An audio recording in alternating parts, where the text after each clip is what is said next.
پیغمبر علیہ السلام اعلان وکړ چې زم بیت الله ته د عمره په غرض زم، نو که څوک مسلمان ما سره تلل غواړي نو تیار دي شي. شپږمه هجري وه او تقریبا د ذیقعدې میاشت وه. د اخترونو په دا میاشت کې چې کوم مونږ خلق ورته د میانې میاشت وایو، رکوټ اختر پسې چې دا کومه میاشت سنچي هجري بالکل آخر دی د ذیقعدې میاشت ته پیغمبر علیه السلام تقریبا د 1400 صحابه کرامو سره د مکې مکرمې په طرف روان شو. مکې مکرمې ته چې کله نږدې شو ډېر لږ مزل پاتې شو. دومره مزل مکې مکرمې ته تقریبا پاتې کېږي لکه دې دی نو پېښور. ډېر مزل یې وکړ، تقریبا 3-3.5 میله 400 میلو پورې تقریبا پیغمبر علیه السلام سفر وکړو. دغه ځای کې د مکې کافران خبر شوي دي په دې لاره کې چې نبی علیه السلام را روان دی او دې طواف کوي او دې عمره کوي. هغې خپل میټینګونه شروع کړل چې موږ مسلمانان نه پرېږدو، قطعا یې نه پرېږدو، د خدای دې کور ته او د خدای د کور دې طواف ته یې نه پرېږدو، یا به جنګ کوو یا به واپس ځي. مختلفو طریقو باندې کافرانو د مکې مکرمې د نبی علیه السلام مخنیوی وکړو، تر دې حده پورې چې خالد ابن ولید د یو ډېر لوی لښکر سره په یو غونډۍ باندې پټ ناستو او راغې په مسلمانانو باندې حمله وکړه، لیکن خدای مسلمان له برې ورکړه، ټولې جمدي ونیول. هو الذي کف ایدیهم عنکم، قرآن حکیم کې الله فرمایي وی هغه ذات ته چې ستا لاس یې د هغې نه بند کړل او د هغې لاسونه یې ستا نه بند کړل، هغې یې جمدي ونیول او پیغمبر علیه السلام ته یې پیش کړل چې دا شاه سواران دي د مکې مکرمې په مونږ یې حمله وکړه او مونږ جمدي ګیر کړل. نبي علیه السلام یې پرېږدی مونږ خیراتي بخو، زه اسم ته نه غواړو ویې بخل، معاف یې کړل. چې څه منځې لاړل او حدیبیې ته ورسېدل، د نبي کریم صلی الله علیه وسلم چې کومه اوښه وه قصوا، هغه یو ځای کې سم لاسته او ملاستې سره پیغمبر علیه السلام ورله چک ورکړه چې دا اوښه پاسي. نو اوښه پاسېده، چې پاسېده داسې یو چکر یې او بیا راله او یو ځای کې بیا کېناسته. نبی کریم صلی الله علیه وسلم ورته بیا اوازونه وکړل، حل حل عربی کې چې سړی اوښه پاسوي حل حل ورته کوي، لکه مونږ خلک چې غوی پاسوي نو هو هو ورته کوي، عرب ورته حل حل کوي. نبی علیه السلام ورته حل حل لفظ بار بار اوی چې دا اوښه پاسي او دې پړي له به چکم ورکړو خو اوښه نه پاسېدله. صحابه کرام وی خلعت القصوا، خلعت القصوا، وی د پیغمبر علیه السلام اوښه قصوا ناکام شوه، سفر نه نوره ناکام شوه. پیغمبر علیه السلام په خبره لږ خفه شو، وی ما خلعت القصوا وما کان لها بعاده، وی نه دا ناکام شوې ده او نه دا عادت دی، زما اوښه ناکام کېږي نه په سفر کې ستړي کېږي نه او نه دا عادت دی، ولکن حبسها حابس الفیل، هغې ذات دا زما اوښه بنده کړه کوم ذات چې د ابرهه لښکر په مکه مکرمه راتلو باندې بند کړی و. خو د ابرهه لښکر یې په عذاب باندې بند کړه او لوی لښکر یې پرې راوست د توتکرو د ابابیلو هغه یې پرې ووو او زما دا اوښه هغې ذات بنده کړه دې دپاره چې په مکه مکرمه کې جنگ او جګړه جوړه نشي. خدای جنگ نه غواړي، الله جګړه نه غواړي، زما اوښه یې بند کړه. صحابه کرام هم په هغه ځای کې خپلې خیمې یې ښخې کړې او پړاو یې وغورځو دمه شو پکې. د مکې مشرکانو وفدونه راولېږل د پیغمبر علیه السلام د صلح دپاره، کله یو ډله راځه هغه واپس ځه، بیا بله راځه واپس ځه، خبرې اترې پکې کېدې را کېدې.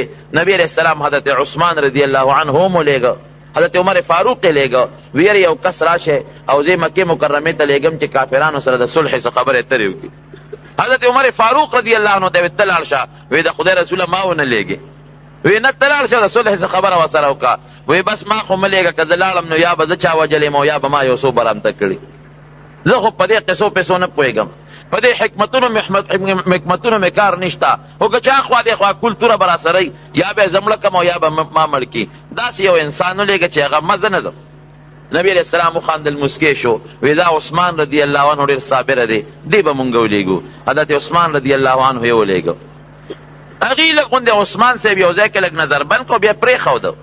دلته یو اطلاع راورسېدله، چا وی عثمان صاحب کافرانو جیل کې واچو، چا وی نظر بند یې که، چا وی مړ یې که، مختلف افواګان راغی. یو اونه وه په حدیبیه کې سموره غټ کیکر ورته وایي، د هغې لاندې پیغمبر علیه السلام ناستو او ټولو صحابه کرامو سره بیعت وکړو، وی د عثمان قصاص بالو، د هغه بدل بالو، څوک به زما ملګرتیا وکړي چې زه لاړ شم او د حضرت عثمان رضی الله عنه د دې یو مسلمان انتقام زوالم، څوک به راشي او ما سره په دې خبره کې ملګرتیا وکړي. یو عثمان دی ولې بند که، دی ولې جیل کې واچو، دی ولې نظر بند کو؟ څوک به ما سره په دې خبره ملګرتیا وکړي؟ ټول صحابه کرام لاسونه اوچت کړل، د خدای رسوله مونږ در سره ملګري یو، مونږ خو د خدای نه غواړو، ځه چې ورځو پې. پیغمبر علیه السلام وفرمایل ما سره بیعت وکړئ. یو صحابي به راته او نبی علیه السلام سره بیعت کو، په مرګ باندې په جهاد باندې بیعت کو چې صاحب مونږ ورځو، او د بل په کور ورتلل ګوره احسان کار نه دی، ډېر ګران کار دی. او بیا د مکې مشرکانو د ګیر چاپېره قبایلو خلک هم راغوښتي د مسلمانانو د ختمولو دپاره. ګیر چاپېره چې څومره قبایلو او کافرانو هغه راغونډ کړو چې موږ پیغمبر علیه السلام سره جنګ کوو، پرېږدو یې نه، جګړه ورسره کوو. او دې خوا نبی علیه السلام د عثمان د قصاص دپاره میدان ته وځي او په مکه مکرمه د حملې اراده لري، ورځي پې. یو راځي بیعت کوي، بل راځي بیعت کوي، بل راځي بیعت کوي، چې دا 1400 صحابه کرام ټول تقریبا خلاص شو او بیعتونه وکړل. نو اخره کې نبی علیه السلام د لاس مبارک اوچت کړ، وی څه پته لګي که عثمان جم دی وي، لا خو معلومات نشته. نو حضور پاک بخاری شریف کی حدیث سے لاس مبارک اوچت کو، ویدا د عثمان دا خپل لاس، او ویدا زما لاس، ویدا عثمان د طرف نه ما بیعت وکړ. خپل لاس پیغمبر علیه السلام د حضرت عثمان د پاره غوره کړ، وی زما دا لاس د عثمان دی، د هغه د پاره مې بیعت وکړ. رونو په دې که تاسو سوچو کې دا د حضرت عثمان ډېر لوی فضیلت دی. یو خو د هغه د طرف نه پیغمبر علیه السلام بیعت کوي، نو په هغه کلک یقین دی د نبی علیه السلام چې ما بیعت وکړه د هغه په وجه د هغه دپاره، نو معلومیږي دا چې هغه به رستو کېږي نه، د هغه دپاره ما ذمه داري واخیسته د جنګ. بل پیغمبر علیه السلام خپل لاس د عثمان رضی الله عنه لاس وګرځو، وی ځای چې پې ورځو. بیا وروسته عثمان رضی الله عنه راغی، هغه جنګ ونه شو. لیکن مسلمانان ټول په دې متفق شو چې هر څه کېږي به، خو موږ به د حضرت عثمان رضی الله عنه خامخا مضبوط په مضبوط به لازمن موږ د هغې انتقام پالو، ورځو به پې. لیکن عثمان رضی الله عنه راغی، هغه اراده د مسلمانانو پاتې شوه، چې پاتې شوه جناب دې کې مسلمانان او کافران تلل وفدونه، اخره کې صلح په یو څو شرطونو باندې وشو. یو شرط دا چې سخت کال به مسلمانان واپس ځي، عمره به نه کوي، دا یو شرط. دویم شرط دا چې آینده کال به مسلمانان راځي، عمره به کوي او صرف 3 ورځې به تېروي، زیاتې به نه تېروي. دریم شرط دا چې مسلمانان آینده کال راشي نو تورې به ځان سره کولاو نه ګرځئ، تیکې کې به بندې وي، تورې دې راوړي خو په تیکو کې بندې به توره به کولاو نه ګرځئ. څلورم شرط دا چې که زمونږ نه یو کافر مسلمان شو او دې وتښتېد او مسلمانانو له ورغې، نو مونږ له به یې واپس راکوي. او که د مسلمانانو نه یو سړی مرتد شو کافر شو مونږ له راغې، نو مونږ به یې واپس نه ورکوو. څومره سخت شرط دی. بل شرط دا چې د دې صلح موده به 10 کالي، 10 کالو دپاره به دا صلح وي. بل شرط پکې دا چې مسلمانانو سره مونږ جنگ نه کوو، مسلمانان به د 10 کاله کې مونږ سره جنگ نه کوي، او چې د مسلمانانو کم یاران او دوستان دي مونږ به هغوی سره هم جنگ نه کوو، او چې زمونږ کم یاران او دوستان دي هغوی سره به مسلمانان جنگ نه کوي. بل شرط یې دا ولګاو، وی که چېرته کم یو فریق د بل فریق دوستانو سره جنگ وکړو، دا صلح به ماتې ختمه وي. دا یو 10 شرطونه په پیغمبر علیه السلام باندې ولګول، او نبی علیه السلام په هغوی ولګول. حضرت عمر فاروق رضی الله عنه راغی، وی د خدای رسوله ما واورېدل چې تا کافرو سره دا شرط ومنه چې مونږ به سخت کال واپس ځو، مونږ به سخت کال عمره نه کوو، واپس به ځو. وی او عمره دا شرط مې ولګاو، وی تا چې وی عمره به کوو، تا چې مونږ دې له را روان کړو چې مونږ به عمره کوو. وی عمره ما خو تا ته دا نه ویلي چې سخت کال به عمره کوو، ما خو دا درته نه دی ویلي چې سخت کال به عمره کوو. وی زمونږ دا دین په حقه نه دی. وی بالکل. وی ته په حقه نه؟ وی بالکل په حق یم. وی دا دومره د ذلت جون مونږ ولې برداشت کوو؟ مونږ اوس واپس ځو او بیا به کال پس راځو، او زمونږ لکه کم سړی وتښتېد دوی به یې نه راکوي، او که دوی ته نه وتښتېد مونږ به یې ورکوو. دا شرط ډېر ګران دی، ډېر سخت غصه، او دا هغه ایماني غیرت دی. ښه دې ته ایماني غیرت وایي. خدای پاک دې داسې غیرت په مونږ کې هم پیدا کړي، دې ته غیرت وایي.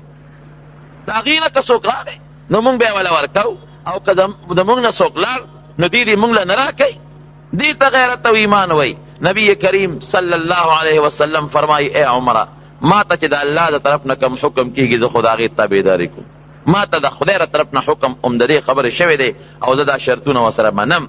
باقي الله کوی شوکارې پیشه، او عمره خفه کېږم انشاءالله چې دې شرطونو کې خدای مونږ له خیر راکړي. همغسې وشوه. بیا ورغی حضرت ابوبکر صدیق له ورغی، دی غصه وکړه، دیني جذبه او غیرت دی پکې. وی ابوبکر مونږ په حقه یو که نه؟ وی بېشک. وی نبی علیہ السلام په حق پیغمبر دی که نه؟ وی بالکل بېشک په حق پیغمبر. وی نبی علیہ السلام مونږ عمرې له نه یو راوستی؟ وی ولې نه؟ نو بیا هم واپس ولې بوځي؟ ابو بکر صدیق رضی الله عنه ورته فرمایي وی تا ته نبی علیہ السلام دا ویلو رونو دا چنده لګه زیاته واچوي زمونږ بل د جومات ډېر لوی بل راغلی دی تقریبا 1300 روپۍ د جومات بل راغلی 1300 روپۍ نو پکې مور باندې زیات چلیږي او بل دا 100 یونټې جمع شوي دا مونږ ته د بجلی دا د جومات دا کار کوو نو هغه ټیوبل هم لګېدلی نو تاسو ملګري پورا د اخلاص نه کار واخلئ او د صادر سره امداد وکړئ چې دا د جومات دا بل کم از کم ادا شي خدای پاک به درله اجر درکړي نو دا خبره دا ده چې ابوبکر صدیق رضی الله عنه ته هم حقه خبره کوي وی نبی علیہ السلام نو ویلي چې عمره به کوو وی تا ته ویلو چې سخت کال به کوو چې څنګه نبی علیہ السلام جواب ورکړو مخکې وی تا ته دا ویلو چې سخت کال به مونږ عمره کوو وی عمره د خدای پیغمبر دی او چې خدای ورته څه حکم کوي د هغې تابعداري به هغه هم کوي مونږ به هم کوو وروسته بیا عمر فاروق رضی الله عنه وی دا خبرې خو ما د دیني جذبې په برکت وکړې وی قسم دی بیا پې ډېر خفه وم چې ما د نبی علیہ السلام مخکې دومره تیزې خبرې ولې وکړې وی ډېر غلامان او مریان مې بیا آزاد کړل چې خدای په دې غلطۍ او په دې ګناه مې ونه نیسې دغې وخت کې دا خبره اتره کېدله او نبی علیہ السلام عمر ته څه وی عمره وی ته ولې خفه کېږې وی که زمونږ نه یو سړی لاړ او مرتد شو کافر ولو تختید نو مونږ له دې ډورانه کې مونږ پې څه کوو مرتد شو مونږ پې څه کوو نه دی راکوي او که د هغې نه یو سړی رو تختید او مسلمان شو وی مونږ به یې واپس ورکو انشاءالله چې خدای پاک به په هغې کې ډېر لوی خیر واچوي هغه له به خدای د مسلمانۍ او د ایمان او د کولو لارې خدای توفیق به ورکړي الله به ورته کار اسان کړي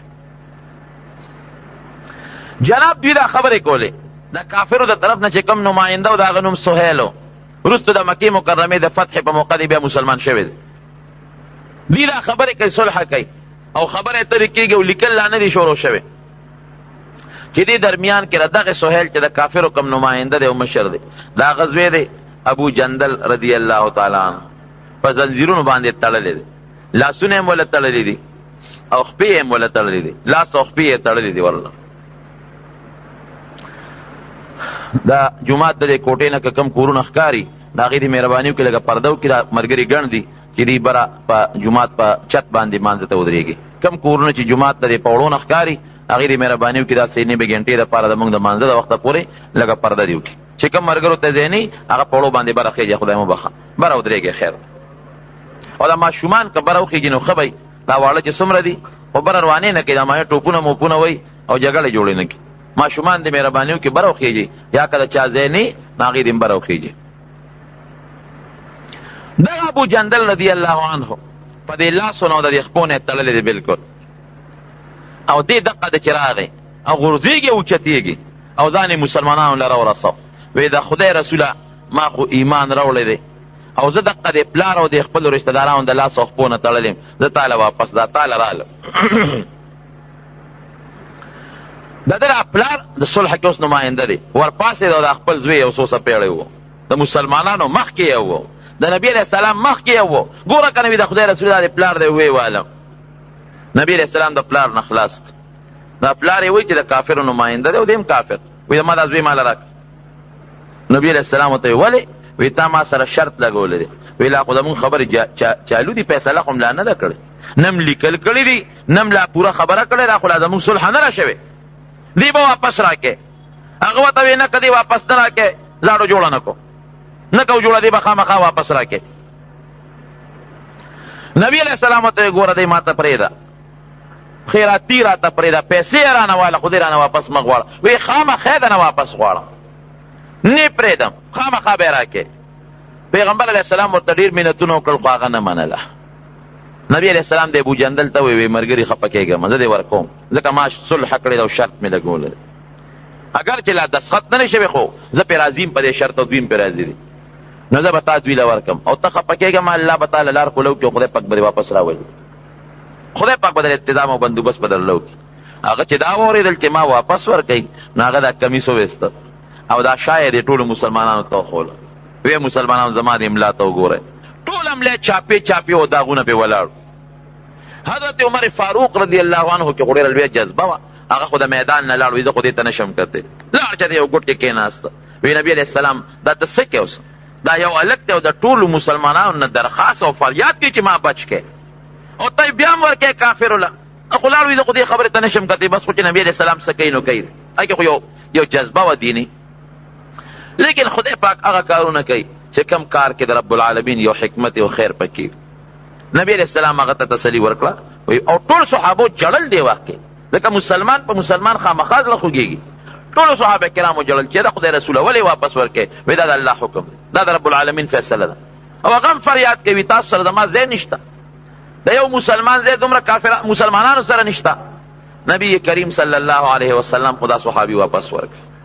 چې واپس یې ورکړه دی خو یې بوته صلح وشوه، دسخط په نبی علیہ السلام هم وکړه او کافرانو هم په دسخط وکړه. راغی پیغمبر علیہ السلام مدینه منورې ته واپس راځي. چې په لاره راته نو نبی علیہ السلام حضرت عمر فاروق رضی الله عنه پسې سوال یاوړي. وی عمر ته آواز کړه. عمر وی ما په دې زړه کې دا تېرېدله چې ما خو د پیغمبر علیہ السلام په مخ کې ډېرې ستغې خبرې وکړې او زما په حق کې به خامخا د قرآن شریف وحی به نازلېږي، خو خدای خبر چې خدای به زما متعلق څه فیصله کوي. ښه او که بده؟ وی چې اواز راته شو چې عمر ته آواز کې ما وی چې دقه دې زما په حق کې وحی نازله شو، الله دې پکې خیر واچوي. وی چې رالم نبی علیہ السلام ما ته وی چې عمره خدای پاک خو ما له یو څو آیتونه راولېږل د سورت فتح دا لومبۍ آیتونه، انا فتحنا لك فتحا مبینا. ای د خدای رسوله مونږ تاله ډېره لویه کامیابي درکړه. د حدیبیې د صلح ته او د شرطونو ته خدای پاک فتح مبین او ښکاره او لویه کامیابي، او یقینا دومره لویه کامیابي خدای مسلمان له ورکړه.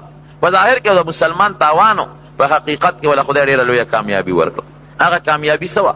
دا سنچي هجریه تقریبا ختمه ده. دې وخته پورې د مسلمان تعداد دا یو 1400 تقریبا څه د پاسه، او دې پسې 2 کاله پس په 8مه هجریه کې پیغمبر علیه السلام ځي او مکه مکرمه فتح کوي. مکه مکرمه چې کله فتح کوي د مسلمان تعداد تقریبا 10,000 کسان لښکر مکې مکرمې ته روان دي. دا دومره مسلمانان خدای زیات کړل. او بیا په 10مه هجریه کې چې پیغمبر علیه السلام حجة الوداع لذي اخیری حج د نبی علیہ السلام د مسلمان تعداد 1,43,000 ته رسېږي. دا د صلح برکت دی. صلح وشوه، مسلمانان بدل کافرو به د مسلمانانو عادات او خوی بی معلوم کو. کافر بدل تراتل مسلمانانو ځکه صلح وشوه، د مسلمان اخلاق هغې د نږدې نه ولیدل، د مسلمانانو قرآن د نږدې نه واورېد، د پیغمبر علیه السلام حالات به د نږدې نه ولیدل. دلادل به خدای پاک مسلمانول، ځکه جنګ کې خو یو بل سره لیدې نه شو، نو یو بل له مخې له ورتلی شو. نبی علیہ السلام چې کله مدینه منورې ته لاړ، یو بل صحابي دی حضرت ابو بصیر رضی الله تعالی عنه په منډه راغی مدینه منورې ته کېناست. نبی علیہ السلام ته وایي د خدای رسوله وایي ما خو ځان د کافرو نه راخلاص کړه او راوتښتېدم. پیغمبر علیہ السلام وایي ډېره ښه ده کېناست. چې کېناست یو 2 کافران ورپسې راغلل توره په لاس.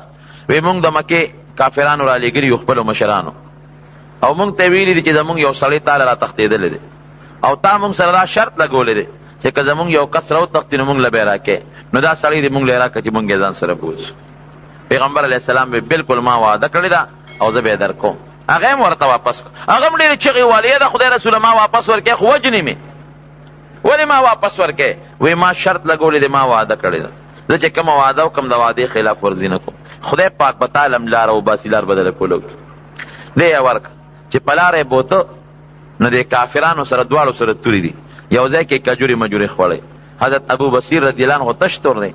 یو کافر ته وایي وی ملګري ډېره خشته توره دی نه ده، نو چې د چا تورې صفت وکړي نو هغه لږ په جوش کې راشي. ډېره اعلی توره دی نه ده، داسې خل دی. هغه ورته وایي په دې ما د ډېرو کافرانو د ډېرو خلکو نه سټونه والي. وګوره که نه لاس کې دله ورکړه. وایي ته خو یې وګوره چې د لاس کې واخېسته هم په هغه د پاسه یې وکته، اوچته یې کړه، هغه یې راوبرولو او سر یې ته یې خوا کړه. ودرېږه چې پته یې تجربه وکړم چې ښه ده که بده. اوس هغه بل ملګري چې پوه شو چې زما نه خو یو مړ کړه، نو بس هغه هم 2 خپلې 2 پردی منډې کړه، غره مدینې منورې ته دې ورپسې دی. اوس اتې مخکې دې ګوره کافر کړني په مسلمان کړي، یعنې ده سره هم توره ده او هغه سره هم توره ده. نو هلکه ودرېږه ورته که توره تا سره هم ده توره ده سره هم ده، سره مقابله به وکړې. نه مسلمان ورپسې دی او کافر ته منډې وایي تښتي. راوتښتېد ته مدینې منورې ته. چې راغی نبی علیہ السلام په مدینه نبوي کې ناست چې ویې کتل، وایي دا سړی یارې راغښتی دی، وایي هر څه چل چې دی خو یارې راغښتی دی. چې راغی پیغمبر علیه السلام ته وایي د خدای رسول هغه یو خو یې راله مړ که او ما هم ووجني. دغه دې راپسې راغی راورسېد.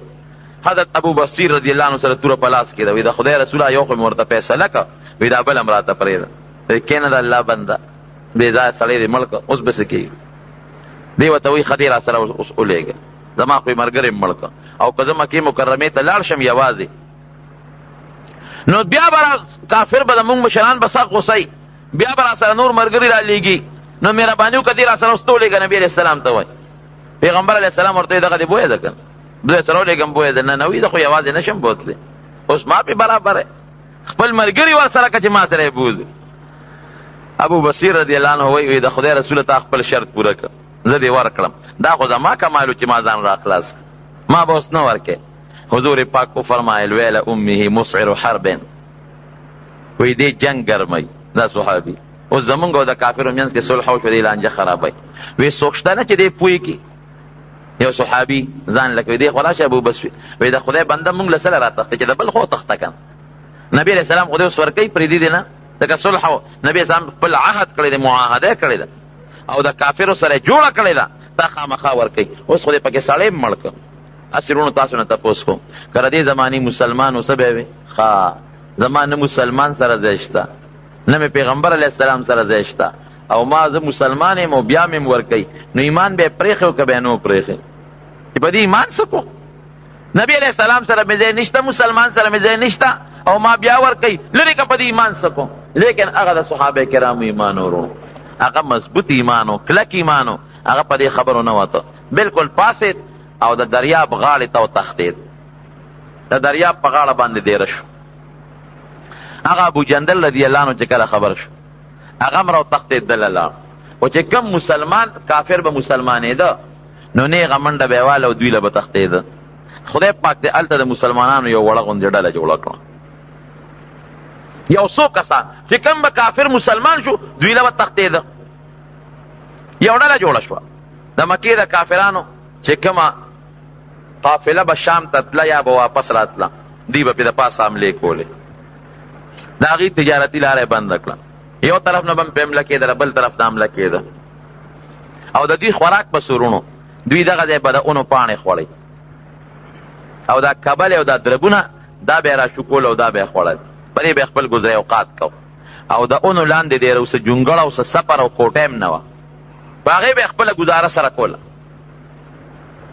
سخت جون به یې تېره غریبانانو، د اونو لاندې د سړي شپه مې او د سړي ورځې مې باران ته هم پراتي او نور ته هم پراتي او سیلی او ګلی ته هم پراتي، او خوراک کبل او د اونو پاڼې او دا څیزونه به یې خوړل، او بستره مو سره نه په خاورو د پاسه به غریبانانو دو کېدل. خو ایمان یې په خپل موټي کې او په خپل لاس کې کلک نیولو. کافر په لاره نشي تللی، زمونږ کومه تجارتي قافله چې شام ته ځي یا واپس راځي دوی په حملې کوي. خدای دپاره دا راوغواړه، شرط مونږ په خپله ختم کړه، مونږ له یې مه راکوه. نبي کریم صلی الله علیه وسلم یو خط ولیک، د دې مشر دغه ابو بصیر رضی الله عنه د هغه په نوم، او په هغې کې ورته سلام لیکلی او سلام نه پسې دا لیکلی چې ای زما مسلمان ورور ابو بصیره، تا او ستا ملګرو ډېره لویه سختي د اسلام دپاره برداشت کړه، لوږې او تندې او نارې برداشت کړې، ګرمي او یخني برداشت کړه. خدای پاک به دې تاسو له ډېر لوی اجر درکړي. کافرو دا شرط په خپله ختم کړه، او زما د طرف نه تا ته دا اعلان او دا حکم دی چې زما خط ته ورسي فوراً سره د خپلو ملګرو مدینې منورې ته را روان شه. زه به د مدینې منورې نه بار سره د خپلو ملګرو ستا استقبال ته ولاړ. دا یو ډېر لوی اعزاز او اکرام دی. فوراً د ملګرو سره را روان شه، د مدینې منورې نه بار به زه سره د خپلو ملګرو ستا استقبال ته ولاړ. دا خط هغه صحابي په منډه ورسو ابو بصیر رضی الله عنه، لیکن د خدای شان دی حضرت ابو بصیر رضی الله عنه بیمار پروت او په خاورو د پاسه پروت، په ځمکه په خاورو د پاسه پروت دی او بیمار پروت دی. ځکه هلته نه طبیب شته، نه ډاکټر شته، نه دارو، نه درمل شته، نه کوټه شته، په خاورو د پاسه پروت دی. چا ورته وی ابو بصیر مبارک ته شه، ابشر زیر قبول کا، د پیغمبر علیه السلام خط درته راورسېد او په هغې کې مونږ ته اجازت راکړه چې شا به فوراً مدینې منورې ته را روان شي، او نبي علیه السلام به ستا او زمونږ استقبال ته ولاړ. حضرت ابو بصیر رضی الله عنه خط راواغېست او لاول یې ښکل کړ او بیا په دې خپلو سترګو د پاسه کېښود او یو ډېر لوی افسوس او ارمان یې وکړ.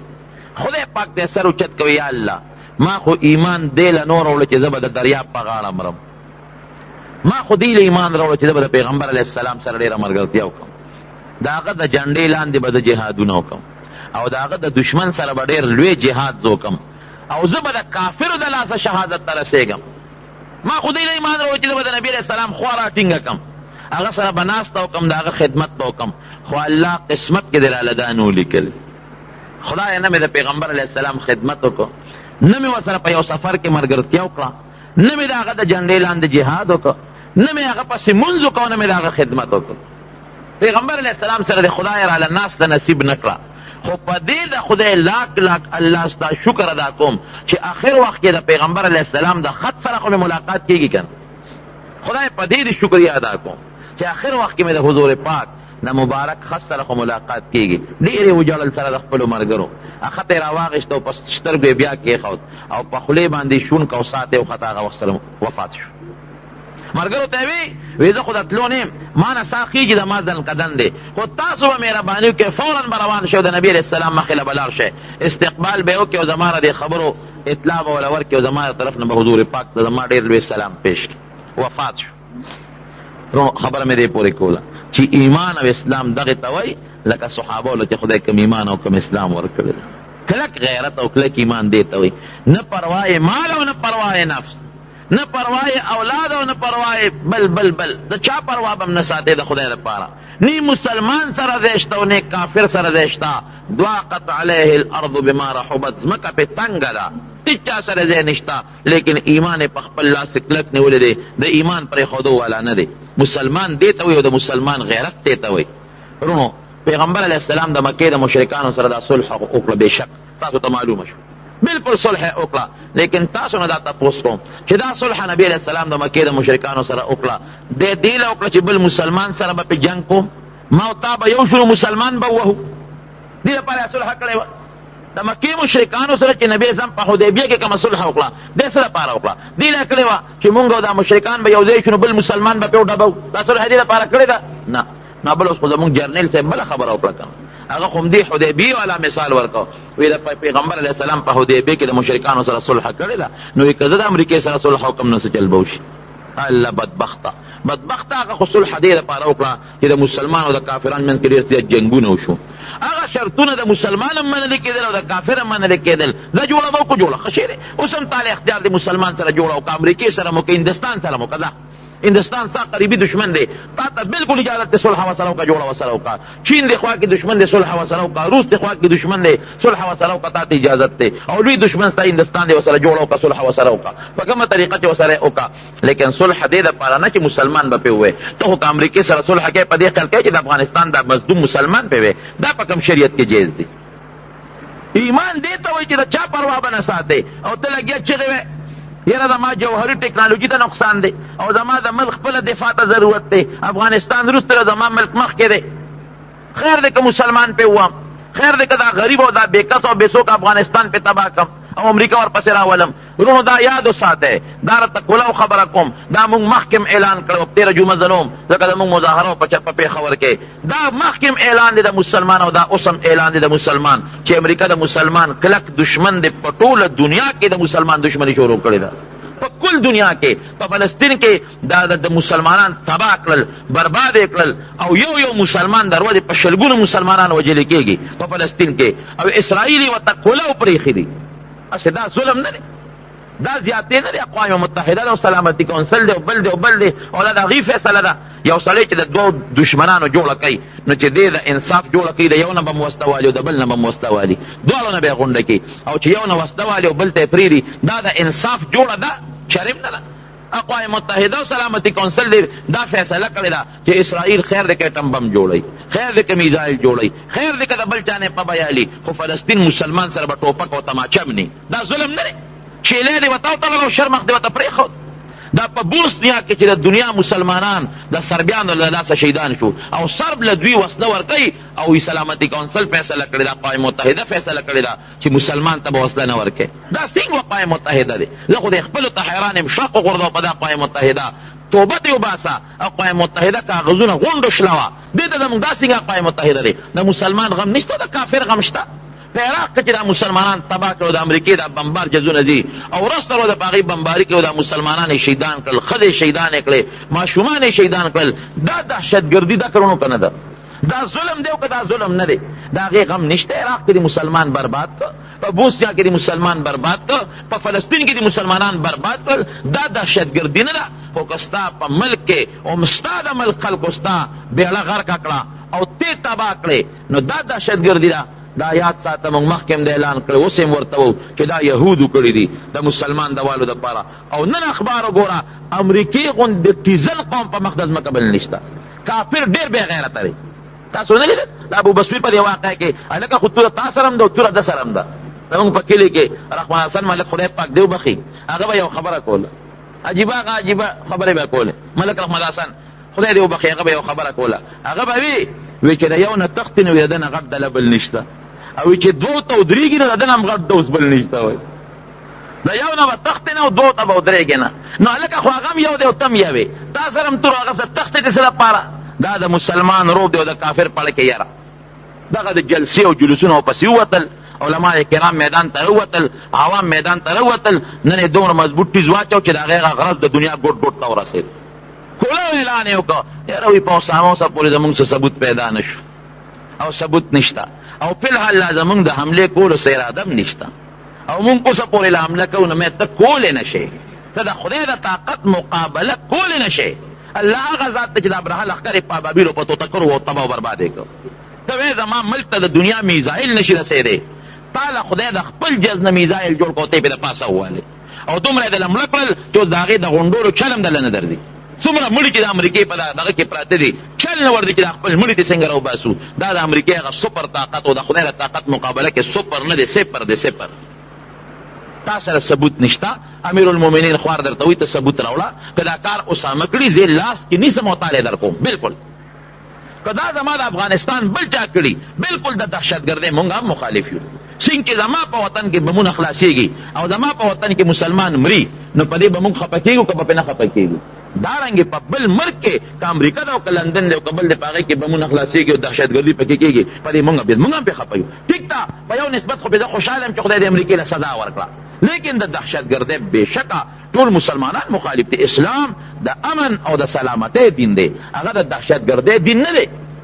دهشتګرد خو ته چې دهشتګردي کوي، دا د مسلمانانو هغه قوت او غلبه دومره خدای پاک پیدا کړه چې د خپل عزم او د خپل ارادې نه خدای پاک رستو کو. او پاکستان والا ګیله زمونږ د هغوی نشته، د خپل ملک نم ګیله ده، او بل تقریر کو د خلکو دماغ یې ګمراه کړل. وی نبی رسام صلح نه ده کړل، وی خپل ملک بچ کول پکار دي، وی دی راځي او دی انډیا والا اډې ورکوي، ځکه نو اوس د انډیا اډه ورکړي که نه، چې صرف عوام مخالف دي نو ویرېد. نو که پاکستان حکومت مخالف شو څه به کول؟ او مونږ به چغې والې چې ګوره دې سړي له مه ورکوی ځای، مه ورکوی ځای، که دې دې راوسته او اډر یې وله ورکړه، دا بابا به دې بیا وباسي څوک. خلیج کې خپې خښې کړي چې هلې د خپو چل ورځي. او بیا پښتون له خو پکار دی چې پښتون خو د امریکې زم په غاښونو باندې وچیچي. پښتون له لري پکار چې بالکل د حکومت د دې خبرې حمایت دی، په کومه خوله پښتون به کوي. دا هغه پښتون نو چې د انګریزي د دې وطن نه شړلی دی، شړلی دی که نه دی شړلی، دې پښتون شړلی دی. او ته بیا وایې دا بعضې خلک دا چغې م وایي یاره وایي نه وایي د جنرال مشرف فیصله وایي ډېره ښه ده، وایي وردي کې ولاړه او زه دې موله ورکي او دهشتګردي دې ختمه کړي. هغه انګریز چې ستا مشر او زما مشر او دې پښتون او دې ملا په شریکه شړلی دی، نو هغه بیا دې وطن ته راولي دا فرید قدم. او که یو ځل دې بیا راغی او دا بهیرې در نه ونیول او دا جزیرې در نه ونیولې، دې به وباسې څنګه؟ اوس در سره طاقت نه چې ځان ته خلاص کړي، بیا به دې وباسې. راجا داهر دلته ښځه په سند کې یو مسلمانه ښځه د هغې عصمت ته لاس واچو. ستا په سند کې راجا داهر د یو مسلمانې ښځې عزت ته لاس واچو. محمد بن قاسم دا هغه ځای نه راخوشې شو او اله صبر شو چې غونډ سند یې په قبضه کې واخېسته او راجا داهر له شکست ورکړ. دا خو د تاریخ قاعده ده چې ته افغانستان په مظلوم مسلمان ننګو نه کې، ستا د هغه میزایل نه څه پیدا شوه، ستا د ایټم نه څه پیدا شوه، ستا د جوهري هتیار نه څه پیدا شوه. دا څه لپاره تا د ایټم بم جوړ کړی دی او دا میزایل دې جوړ کړی دی؟ دا به کوم وخت په کار راولې؟ اخر هغه ټیم او هغه وخت یې وښایه چې ستا د مسلمان رور دپاره په کار نه شي او ستا د خپل ځان دپاره په کار نه شي. کولو مشرف له په کار و جرنیل صاحب له چې اعلان یې ورته کړی وی چې ته راشه او د افغانستان خلاف ثبوت پیدا کړه، اسامه خلاف. بالکل ستا فوج تاجت نشته، ستا ټینک او ستا جس تاجت نشته، زه دې ملګری یم اسامه درله زه کلک نیسم. دا د بې غیرتۍ خبرې خوند نه کوي. عوامو کې د غیرت دی، وایي زه سپه سالار یم او زه وایي د دې قوم مې سپه سالار خو بزدل سپه سالار یره در کې موجود د امریکې نه ویرېدې. اوس د عوامو نه در کې یره راله، په خپله د خپل دین د خپلې خبرې نه اوس رستو دی. یو وخت یو سوی، بل وخت بل سوی. خدای پاک دې په مونږ کې کلک ایمان پیدا کړي، خدای دې مونږ کې کلک طاقت پیدا کړي. نن هغه وخت دینونو د قیامت پر ورځ باندې دا خبره د ما غوږو ته ورسوې، د قیامت پر ورځ د اسامه به لاس او د ټول مسلمان ګریوان وي، د دې مشرانو ګریوان وي د خدای دربار کې چې خدای ما خو د امریکې دشمنی په دې وجه کړې وه چې دې ستا د پیغمبر دې وطن ته دا پلید قدم راغلی دی. نبی علیہ السلام فرمائی اخرج اليهود والنصارى من جزیرة العرب، و یهود و عیسایان د جزیرة العرب نه وباسئ. خو دغه وایي که نه چې د امریکا ولې عربو ته راغلی ده، دا دې وځي د پیغمبر د خبرې دپاره لګیا دی او خپل ځان یې اور ته وغورځو، ځان یې بلکل د امریکې مخالفت ته ودرو. خدای دا اعلان مې لګولی و زما په دنیا کې په یو حکومت کې یو مسلمان سره خدای ځای نه و، څنګه په ابو بصیر باندې ځمکه تنګه وه، خو اخو لا بیا نبی علیہ السلام شرط لګولی، دلته خو چا شرط نه لګولی او نه چا پیغمبر جوړېږي چې هغه د کافر سره شرط ولګوي.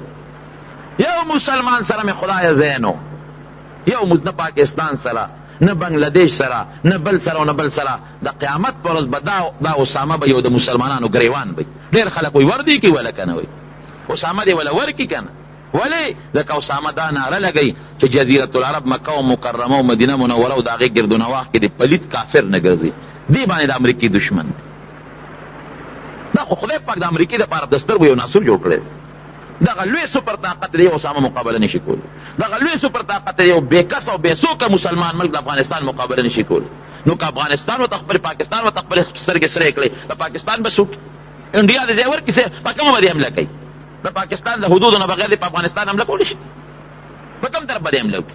لږ ورته ځان کلک کا، دغه سود په پیسو متیا دې وکړه، د ورلډ بلډینګ او د آی ایم ایف او د امریکې د سود په پیسو متیا دې وکړه، کلک زم جرأت پکې نشته دا ورته ووایه چې بالکل قطعا او یقینا زه د خپل مسلمان رور افغانستان په مقابله کې ستا حمایت نشم کولی.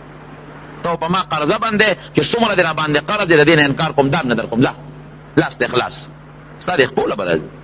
او څه به وکړي ریشیډولینګ هغه خپل چې کوم قرضه ده هغه د لسو کالو نه وروستو کوي او سود در سود به نه هالي. ریشیډول باندې پوهېږې که نه دغه ورته او قرضه ورته معاف کول نشته، لسو کالو دپاره به یې نه غواړم لیکن سود در سود به در نه غواړم. سود در سود دا چې 10 روپۍ اوس سود کېږي نو یو کال پس به 20 راکې، بل کال پس به 10 راکې، بل کال پس به 40 راکې. اوس چې یو ارب قرضه ده نو کال پس به 2 اربۍ، 10 کاله پس به 10 اربه قرضه راکې. دې ته ریشیډولینګ وایي. تپوس وکړه دې وکیلانو نه، دا خو ملک نور هم غر کې دا یاره خو سبا به یا زه یمو یعنې ملک پیشه او دوی پیشه. خدای زمونږ په زړونو کې د ایمان او د اسلام طاقت پیدا کړي رونو. او دا یو خبره ده، شکر دې په دې مونږ خوشحاله یو. زمونږ دا لیډران خدا خو بې خوند دي دا بعضې لیکن عوامو کې شکر دې د دین جذبه شته، دې باندې مونږ فخر کوو که د ایمان یا د اسلام یا د خدای یا د قرآن یا د مسلمان متعلق څه خبره وشي، یاره د پاکستان عوام بیا د خدای دپاره میدان ته وځي انشاءالله. او تاسو ته اوس هم دا وایم چې کوم ځای د امریکې خلاف یا د یهودو خلاف د دې خلکو خلاف جلسه وي یا جلوس وي، کلک د هغې میدان ته وځئ، د هېڅ څیز پروا مه ساتئ او د الله پروا وساتئ. خدای به انشاءالله بری درکړي. دیو یو مقبره کې کور جوړول څرنګې دي چې قبرونه اوار شوي وي او یا معمولي نښې وي؟ نه، بالکل مقبرې استعمال ناروا دی.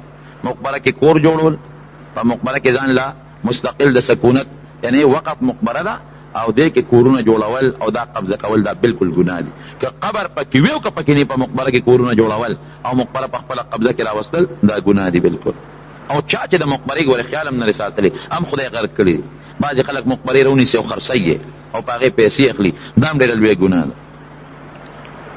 د منځګزار مخې ته څومره تلو کې فاصله جایز ده. خبره دا ده رونو چې کوم ځای یو سړی مونځ کوي هغه له خو دا دی چې ځان ته یو سوتره کېږدي، سوتره ده یو ډکې دې ښخ کړي، یو کونټی دې ښخه کړي، یا که ډکې او کونټی ني یو کرخه دې ځان ته داسې د محراب په شکل کې کېږدي، کرخه دې توکي ځان ته، دا د ده طریقه شوه. او که بل سړی د مخې ته تېرېږي نو دی به دونه فاصله کې تېرېږي چې دا منځګزار مونځ کوي او سجدې دې ته ګوري او بیا هم د نظر لاندې کوم علاقه راځي. تقریبا 3 گزه یا 4 گزه، بعضې فقهاو 3 گزه ویلي دي، دومره کې نږدې ورته مه ده. او که بیا ته لرې ځې نو خیر دی، یا که دې ښکته ولاړ ته دې اوچت ځې خیر دی، یا که دې اوچت ولاړ ته دې ښکته ځې نو بیا هم بعضې علما د هغې د جواز قایل دي. صلات حاجت د مونږ طریقه خو په حدیثو کې شته دی، 2 رکعاته مونږ به وکړو، د حدیث یو دعا ده هغه به ولولې، او که د عربۍ دعا نشي ویلی نو صرف 2 رکعاته مونږ وکړه د حاجت په نیت خدای زما د حاجت ته پوره کړي، او د مانځه نه پس د خدای حمد ووایه، په پیغمبر علیه السلام درود شریف ووایه، او بیا خپله پښتو کې دعا وغواړه، اخره کې بیا په نبي علیه السلام درود ووایه، خدای پاک به دعا قبولوي. بس د صلات حاجت دا اسانه طریقه ده، د عربۍ دعا شرط نه دی. 2 رکعاته مونځ په دې نیت خدای زما د فلان کې حاجت دی او الله تیره له پوره کړي، او د مانځه نه پس د خدای حمد، په پیغمبر علیه السلام درود شریف، بیا خپل حاجت وغواړه، او د هغې نه پس بیا